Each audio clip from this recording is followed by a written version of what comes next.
अस्सलाम वालेकुम। अब हम पढ़ते हैं bacterial conjunctivitis. Bacterial conjunctivitis means कि ऐसी कंजक्टिवाइटिस होगी, इन्फ्लेमेशन ऑफ कंजक्टिवा होगा जिसमें बैक्टीरिया इन्वॉल्व होंगे। अब बैक्टीरिया जो होते हैं वो तीन तरह से इसकी टाइप्स होती हैं हमारे पास। म्यूकोपुरुलेंट हो सकता है, पुरुलेंट हो सकता है और मेम्ब्रेनस हो सकता है। पुरुलेंट मतलब से कि सिंपली वी हैव द पस, ठीक है। अगर तो सिंपल पस होगी तो उसको हम पुरुलेंट कहेंगे, अगर म्यूकस भी साथ होगा तो उसको हम म्यूकोपुरुलेंट कहेंगे। और जो तीसरी होती है मेम्ब्रेनस, उसमें मेम्ब्रेन बनी होगी कंजक्टिवा के ऊपर। सबसे पहले हम देख लेते हैं म्यूकोपुरुलेंट कंजक्टिवाइटिस। अब जो इसकी डेफिनेशन होती है ना, वो क्या होती है? एक्यूट इन्फ्लेमेशन होती है कंजक्टिवा की। कंजक्टिवाइटिस से हमें पता चल रहा है कि इन्फ्लेमेशन होगी हमारी कंजक्टिवा की, ठीक है। और म्यूकोपुरुलेंट से हमें पता चल रहा है कि इसमें ना हमारे पास डिस्चार्ज होगा ना, वो म्यूकोपुरुलेंट होगा। और साथ साथ ये हमने याद रखना है कि एक्यूट इन्फ्लेमेशन होती है, मतलब कि ये क्रोनिक नहीं होती, एकदम से हो जाती है, ठीक है। ये वीक्स की इसकी हिस्ट्री होती है जस्ट। और इस साथ साथ ना हमने ये याद रखना होता है कि इसमें ना रेडनेस ऑफ आई होती है। रेडनेस ऑफ आई मैंने आपको शुरू में बताया था कि जो हमारी गुलाबी आंखें होती हैं ना, पिंक आई जिसको हम कहते हैं, रेडनेस ऑफ आई दरअसल होती है, तो हम उसको कहते हैं पिंक आई। तो इसकी डेफिनेशन यही है कि inflammation of conjunctiva with the म्यूकोपुरुलेंट discharge. और कौन सी इन्फ्लेमेशन है? एक्यूट इन्फ्लेमेशन है, और साथ साथ क्या हो रहा है? रेडनेस हो रही है आई की। फिर हम इसकी देखते हैं कि कॉज क्या होता है। कॉज क्या होगा? बैक्टीरियल कंजक्टिवाइटिस है तो ऑब्वियसली हमारे बैक्टीरिया इन्वॉल्व हो जाएंगे। बैक्टीरिया सबसे टॉप मोस्ट पे कौन सा होता है? स्टेफोरियस हो गया, स्ट्रेप्टोकोकस हो गया, हीमोफिलस हो गया। इसके अलावा जो थोड़े से इन्वॉल्व करते हैं, मोरेक्सिला हो गया या प्रोटियस क्लेप्सियला हो गया। लेकिन जो मोस्टली जो होते हैं ना, वो ज़्यादातर जो कॉमन होते हैं वो स्ट्रेप और हीमोफिलस होते हैं। क्लिनिकल फ़ीचर्स में ना हमने शुरू में इसकी पढ़ी थी, क्लिनिकल फ़ीचर्स क्या होते हैं। सिम्टम्स जो पेशेंट लेके आता है उसमें ये हमने गुलाबी आंखें तो देखनी होती हैं, रेडनेस हुई होती है पेशेंट की। इसके अलावा feeling of foreign body sensation, patient कहता है मुझे चुभन हो रही है, ये वर्ड इस्तेमाल करता है, चुभन हो रही है, कुछ ऐसे लग रहा है कुछ चीज़ है अंदर, ठीक है। मतलब मोस्टली वो कहता है कि चुभन हो रही है, तो चुभन हो रही है ना, that is feeling of foreign body sensation. इसके अलावा बर्निंग और डिस्चार्ज भी हो सकता है, उसकी आंखें जल रही होंगी और साथ में हमें डिस्चार्ज मिलेगा, जो कि हमने पढ़ा है कि म्यूकोपुरुलेंट डिस्चार्ज होगा या पुरुलेंट होगा या किसी भी तरह का होगा। तो म्यूकोपुरुलेंट कंजक्टिवाइटिस हम पढ़ रहे हैं तो उसमें क्या होगा कि पेशेंट का जो है ना, लाल आंखें होंगी, चुभन हो रही होगी उसे, ठीक है। साथ में उसकी आंखों में से जो है डिस्चार्ज निकल रहा होगा। ऑब्वियसली म्यूकोपुरुलेंट हम पढ़ रहे हैं तो म्यूकोपुरुलेंट डिस्चार्ज निकल रहा होगा पेशेंट का। और पेशेंट ये कहेगा जब मैं सुबह उठता हूँ तो मेरी आंखें जो होती हैं ना, मतलब मेरी जो पलकें होती हैं वो एक दूसरे के साथ जुड़ी हुई होती हैं। बहुत टिपिकल साइन है ना इसका। वैसे तो सारे कंजक्टिवाइटिस में गुलाबी आंखें, फॉरेन बॉडी सेंसेशन हो गई, डिस्चार्ज हो गया, ये सब में हो रहा होता है। लेकिन जो टिपिकल साइन होता है म्यूकोपुरुलेंट कंजक्टिवाइटिस का या बैक्टीरियल कंजक्टिवाइटिस हम अगर कहें, तो वो ये होता है कि पेशेंट जब कहता है कि जब मैं सुबह सुबह उठता हूँ सो के, तो मेरी जो आईलैशेज़ होती हैं ना, वो एक दूसरे के साथ चिपक रही होती हैं, मैटिड आईलैशेज़ होती हैं, ग्लूइंग हो रही होती है, आईलेट्स एक दूसरे के साथ जुड़ी हुई होती हैं और साथ में मैटिड आईलैशेज़ होती हैं, ठीक है।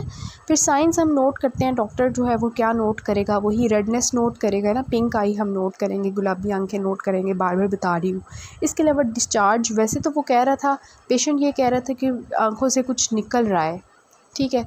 वो तो यही कहेगा ना डिस्चार्ज हो रहा है, लेकिन हमें पता होगा कि वो डिस्चार्ज कैसा होगा, हमने नोट करना होगा। तो डिस्चार्ज जब हम देखेंगे तो वो म्यूकोपुरुलेंट डिस्चार्ज होगा, म्यूकस भी होगी, पस भी होगी। हमें कैसे पता चलेगा कि म्यूकोपुरुलेंट है या पुरुलेंट है? मैंने आपको शुरू में बताया था कि जो पुरुलेंट होता है ना, पुरुलेंट डिस्चार्ज जिसमें पस होती है, सिर्फ खाली पस होती है ना, वो बहुत थिक होता है, उससे बहुत ज़्यादा प्रॉब्लम होती है आँखें खोलने में, ठीक है। लेकिन जो म्यूकोपुरुलेंट होता है उसमें पस के साथ साथ म्यूकस भी आ जाता है, तो वो थोड़ी सी पतली हो जाती है पस, ठीक है। तो हम जब नोट करते हैं तो म्यूकोपुरुलेंट डिस्चार्ज होती है पेशेंट को, ठीक है। और फिर हम उसकी आईलैशेज़ देख रहे होते हैं तो वो एक दूसरे के साथ उसी तरह मैटिड होती है, ग्लूड होती हैं। फिर हम उसके अंदर देखते हैं उसके कंजक्टिवा में, तो उसकी जो पेपिलरी रिएक्शन होता है ना, वो इतना ख़ास नहीं होता, थोड़ा सा होता है। पेपिल्ले बने होते हैं छोटे छोटे। पेपिल्ले मैंने आपको बताया था रेड कलर के होते हैं और जो फॉलिकल्स होते हैं वो वाइट कलर के होते हैं। पेपिलरी रिएक्शन मैंने आपको बताया था प्रॉपर्ली, जो क्लासिफिकेशन थी उसमें ये मैंने आपको बताया था। पेपिलरी रिएक्शन जो होता है वो कंजक्टिवा की जो स्ट्रोमा की दूसरी लेयर होती है, फाइब्रोवास्कुलर लेयर, उसके रिएक्शन की वजह से होता है, पेपिल्ले बन जाते हैं। तो बैक्टीरियल कंजक्टिवाइटिस में ना हमें इतने ज़्यादा पेपिल्ले नज़र नहीं आते, ठीक है। और जो पेशेंट होता है उसकी जो हम जब स्नेलन चार्ट से उसकी देखते हैं ना विजुअल इक्विटी, वो बिल्कुल सही होती है, क्योंकि इसमें कॉर्निया इन्वॉल्व नहीं हो रहा ना। म्यूकोपुरुलेंट कंजक्टिवाइटिस में ना कॉर्निया नहीं हमारा इन्वॉल्व होता, जस्ट कंजक्टिवा ही तंग हुआ होता है, तो इस वजह से जो है विजुअल एक्यूटी पेशेंट की नॉर्मल होती है। फिर इसकी डायग्नोसिस जो होती है ना वो हम क्लिनिकली ही कर लेते हैं। मतलब हमने पेशेंट की जो है ना इस तरह से जैसे इस फिगर में देखें कि पेशेंट की हमने आँख देखी, उसकी जो है लाल आँखें हुई हैं, ठीक है, उसमें से डिस्चार्ज निकल रहा है, हमने उसको देखा तो वो म्यूकोपैरेलल डिस्चार्ज था। उसकी आईलैशेस को हमने देखा था वो एक दूसरे के साथ चिपकी हुई थी, ठीक है। तो इसको ही हम देखते हुए ना आइडेंटिफाई कर लेते हैं कि पेशेंट को जो है म्यूकोपैरेलल कंजक्टिवाइटिस है, हमें फर्दर लैब इन्वेस्टिगेशंस करवानी ही नहीं पड़ती, ठीक है। दूसरा इसका ट्रीटमेंट हो जाता है। ट्रीटमेंट में हम ये देखते हैं कि ऑब्वियसली म्यूकोपैरेलल डिस्चार्ज है, गंद निकल रहा है अंदर से आँख से, तो ऑब्वियसली हम क्या करेंगे, हम पेशेंट को इरिगेशन का कहेंगे कि इसके ऊपर पानी सानी फेंको, इसको सफाई करो, इसकी लिड हाइजीन का हम पेशेंट को बताएंगे। कंजर्वेटिव ट्रीटमेंट जो होता है उसमें ये होता है कि हम सारा जितना भी म्यूकोपैरेलल डिस्चार्ज होता है उसको इरिगेशन करते हैं, उसको पानी मार के साफ़ करते हैं और फिर पेशेंट को कहते हैं कि अपनी लिड हाइजीन, अपनी हाइजीन का ख्याल रखें। इसके अलावा जो है हम पेशेंट को टॉपिकल एंटीबायोटिक्स दे देते हैं उधर लगाने के लिए। इसमें जो आपने याद रखनी है वो टोब्रामाइसिन याद रखनी है, टोब्रामाइसिन, ठीक है। ये जो हमारी होती है माइनोग्लाइकोसाइड्स में जो आती है, जेंटामाइसिन होगी, टोब्रामाइसिन होगी। इसके अलावा फ्लोरोक्विनोलॉन्स में हम दे देते हैं सिप्रोफ्लॉक्सासिन, मॉक्सीफ्लॉक्सासिन। हमने बैक्टीरियल जो कॉर्नियल अल्सर पड़ा था, ठीक है, उस कॉर्निया की जो इन्वॉल्वमेंट थी उसमें भी हमने ये फ्लोरोक्विनोलॉन्स दिए थे। तो यहाँ पे भी हम वही देख लेंगे, लेकिन यहाँ पे जो आपने ड्यूरेशन याद रखनी है कि 6 आवर्ली या हम जो है इसको 2 hourly to 6 hourly per day देते हैं कि रोज़ाना आपने इसको 2 घंटे के या 6 घंटे के वक्फे से इस्तेमाल करना है। साथ में हम उसको ना बेड टाइम पे, जब पेशेंट को कहते हैं जब आप सोने लगो ना तो उससे पहले आप ना रात को सोने से पहले ना आँखों में पोलीफैक्स लगा लो, ठीक है। पोलीफैक्स हम रात को इसलिए लगाते हैं क्योंकि उससे ये होता है कि आपकी वो आँख बंद हो जाती है तो फिर प्रॉब्लम नहीं होती उसको ना, क्योंकि पोलीफैक्स पता है वो थोड़ी सी थिक होती है, तो अगर पेशेंट सुबह के टाइम लगा लेगा तो उसको धुंधला नज़र आएगा, तो इसलिए हम कहते हैं कि रात को सोने से पहले आप लगा के सो जाओ। इसके बाद ना ये होता है कि आपने जो इसका MCQ याद रखना है कि जो बैक्टीरियल कंजक्टिवाइटिस और म्यूकोपैरेलल कंजक्टिवाइटिस होता है ना, ये 1 हफ़्ते के अंदर खुद ब खुद ठीक हो जाता है। 60% केसेस होते ठीक हो जाते हैं, हमें कोई दवाई शवाई देने की ज़रूरत ही नहीं पड़ती, ठीक है। तो ये इसका ट्रीटमेंट हो गया, बहुत ही आसान सा था। दूसरा हम देख लेते हैं इसका जो है पुरलेंट कंजक्टिवाइटिस। अब पुरलेंट कंजक्टिवाइटिस जो है ये, इसमें हमें पता चल रहा है कि इन्फ्लेमेशन होगी कंजक्टिवा की और उसमें पस निकल रही होगी, पर पस से डिस्चार्ज होगा, ठीक है। क्योंकि पुरलेंट में क्या था कि कंजक्टिवा की इन्फ्लेमेशन थी और म्यूकस और पस दोनों निकल रहे थे और रेडनेस हुई थी आई की और एक्यूट इन्फ्लेमेशन थी। यहाँ पे क्या डिफरेंस आ रहा है कि यहाँ पे हमारे पास जो है हाइपर एक्यूट इन्फ्लेमेशन है। हाइपर एक्यूट इन्फ्लेमेशन ऐसी होती है, एक्यूट तो होती है ना कोई हफ्ते तक होती है, हाइपर एक्यूट में क्या होता है कि वो जो इन्फ्लेमेशन होती है ना वो घंटों के अंदर होती है, ठीक है। मतलब थोड़े से घंटों के अंदर हो जाती है, जल्दी से हो जाती है, ठीक है। इसको हम हाइपर एक्यूट इन्फ्लेमेशन कहते हैं। तो बाकी वही है कि क्या होगा, कंजक्टिवा की इन्फ्लेमेशन होगी, हाइपर एक्यूट होगी और साथ में पुरलेंट डिस्चार्ज होगा और रेडनेस ऑफ आई होगी। ये सिंपल से इसकी डेफिनेशन है। फिर हम देख लेते हैं इसकी कॉज क्या है। तो पीछे हमने जो म्यूकोपैरेलल पढ़ा था उसमें तो बहुत से बैक्टीरिया इन्वॉल्व हो रहे थे ना, लेकिन यहाँ पे जो पुरलेंट कंजक्टिवाइटिस है ना, इसमें जिसमें पस निकल रही होती है, इसमें हमारा एक ही नाम फेमस जो हमारा बैक्टीरिया है गोनोकोकस नेज़िया गोनोरिया, ये इन्वॉल्व होता है।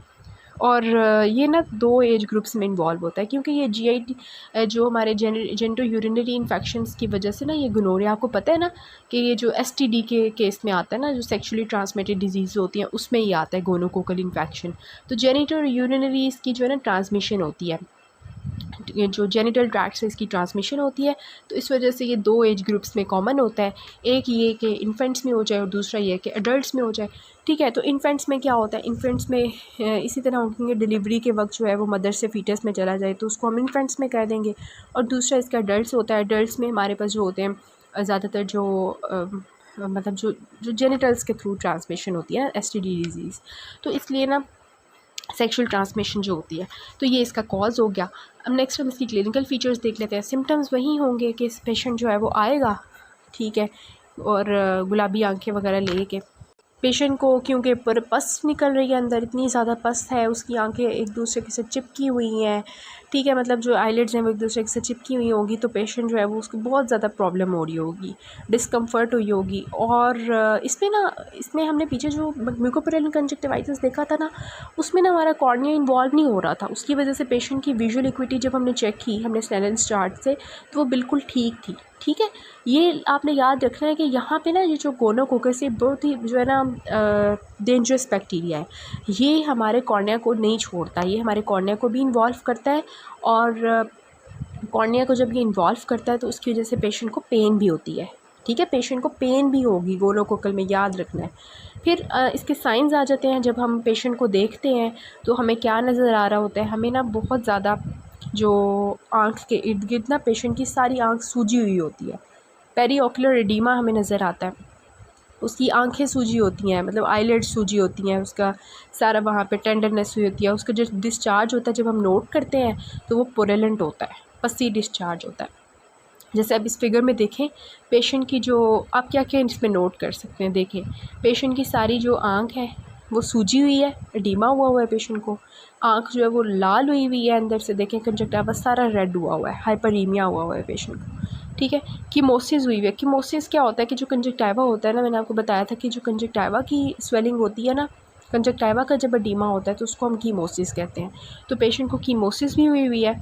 इसके अलावा ना आपने याद रखना है, मैंने आपको बताया कि कॉर्नियल इन्वॉल्वमेंट हम पेशेंट को जब विजुअल इक्विटी चेक करते हैं तो वो भी जो है थोड़ी सी ख़राब हुई होती है, बिकॉज इसमें कॉर्निया की इन्वॉल्वमेंट होती है। इसमें एक चीज़ आपने याद रखनी है, जब मैंने आपको लिम्फेटिक ड्रेनेज बताया था, प्री ऑरिकुलर और सब मैंडिबुलर जो है वो बताया था ना कि इसके लिम्फेटिक ड्रेनेज होता है। और ये भी मैंने आपको बताया था कि वायरल कंजक्टिवाइटिस के केस में जो है ना जो प्री ऑरिकुलर लिम्फेडिनोपैथी हो जाती है, मतलब जो लिम्फ नोड्स होते हैं वो स्वेल कर जाते हैं।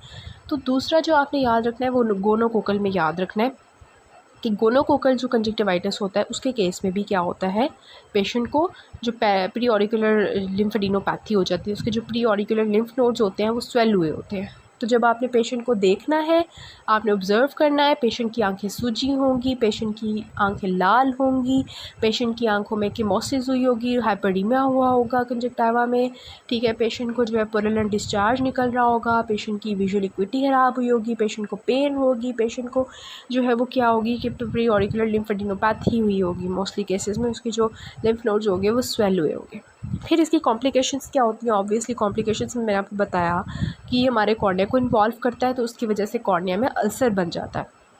कंजक्टिवाइटिस हुआ था पेशेंट को, इन्फ्लेमेशन ऑफ कंजक्टिवा हुआ था, वहाँ से वो जो है वो कॉर्निया को भी उसने इन्वॉल्व कर लिया, तो उसकी वजह से कॉर्नियल अल्सर बन गया, और आइराइटिस और आइरोसिक्लाइटिस भी होगा। ऑब्वियसली कॉर्नियल अल्सर के आगे फर्दर यही होगा कि जब कॉर्निया इन्वॉल्वमेंट हो जाएगी तो फिर वो जब इन्फेक्शन फर्दर स्प्रेड करेगा, इन्फ्लेमेशन फर्दर स्प्रेड होगी, तो उसकी वजह से आयरिस भी इन्वॉल्व हो जाएगी, तो आइराइटिस हो जाएगा और आइरोसिक्लाइटिस हो जाएगा।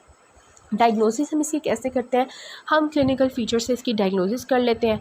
लेकिन म्यूकोपुरुलेंट जो हमारा बैक्टीरिया कंजक्टिवाइटिस था, और इसमें एक हमने डिफरेंस यही पढ़ा ना, एक तो हमने डिस्चार्ज का डिफरेंस पढ़ लिया, दूसरा हमने ये पढ़ लिया कि ये जो है हाइपर एक्यूट होता है, तीसरा हमने डिफरेंस ये पढ़ लिया कि इसमें कॉर्निया भी इन्वॉल्व होता है, चौथा डिफरेंस ये होता है कि हम इसमें ना लैब इन्वेस्टिगेशंस भी करवाते हैं, जो कि हमने म्यूकोपुरुलेंट में नहीं करवाई थी। हमने यहाँ पे लैब इन्वेस्टिगेशंस करनी होती हैं क्योंकि ये जो है ना एसटीडी है, सेक्सुअली ट्रांसमिटेड डिजीज़ है, तो उसकी वजह से बाकी बॉडी भी इफ़ेक्ट होती है ना। तो इस वजह से हम पेशेंट की ग्राम स्टेनिंग करते हैं, कल्चरल सेंसिटिविटी करते हैं, हमें पता चलना चाहिए कि ये गोनोकोकल है, क्योंकि ये बहुत डेंजरस बैक्टीरिया है, इसने हमारे कॉर्निया को भी नहीं छोड़ना होता। तो इस वजह से हमने इसकी लैब इन्वेस्टिगेशंस करवानी होती हैं, ग्राम स्टेनिंग करवानी होती है, कल्चर करवाना होता है।